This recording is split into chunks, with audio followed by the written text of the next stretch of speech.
Back on Sports Overtime out at IMS once again with Speed Sports' Bruce Martin. Bruce, I mean, if IndyCar competed solely on the road course at IMS, Rahal, Letterman, Lanigan would be one of the best teams in the series. But as it is, Graham Rahal, Christian Lundgaard, 1-2. It certainly provided one of the best stories in recent Indianapolis Motor Speedway history. When you think there's just something about this place that can come up with a dramatic story, 3 months ago we saw Graham Rahal on pit lane, tears of sorrow after he got bumped out of the starting lineup for the Indianapolis 500. He got back in as a replacement driver, but then his car wouldn't start at the start of this year's Indianapolis 500. Had a miserable month of May. He comes back here in August and wins his first pole in 6 years. Now that's what I call a comeback. Only 2 of the Fast 6 drivers have won a race so far this year. So, Bruce, do you think that this is a golden opportunity for someone to get their first win of the season? Oh, it definitely is. And if you look at some of the names that are in there, we were looking at as the Fast 6 played out, there were some unusual names in the Fast 6. Devlin DeFrancesco, I mean, even Graham Rahal hasn't necessarily been a regular in the Fast 6.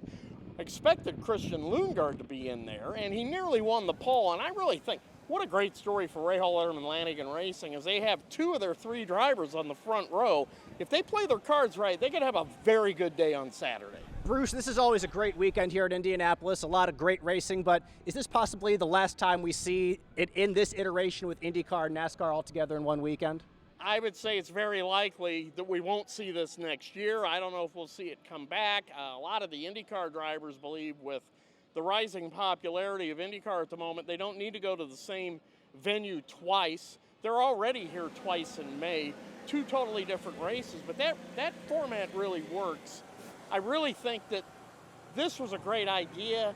I don't think the 2 series really promoted it properly in order to really make it a true crossover. I believe when NASCAR returns to the Oval, which is likely going to happen in 2024, IndyCar will take that race date and probably likely end up at the Milwaukee Mile.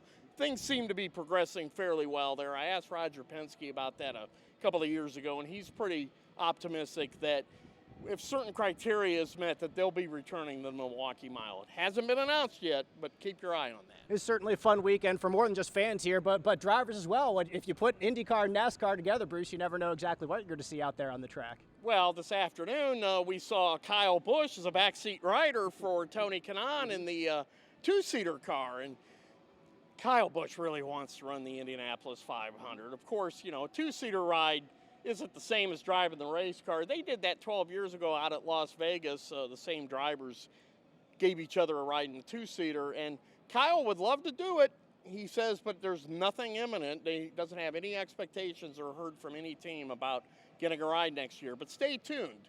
That could always happen. Yeah, it's Kyle Larson's turn next year. It's going to be somebody's turn. You know they do it from year to year. Somebody special always comes in, so Kyle Busch could perhaps be one of those names in the next couple years to take on the greatest spectacle in racing. Bruce Martin, check out all his work online, Speed Sport. He's on Twitter at Bruce Martin 500. We'll be right back on Sports Overtime.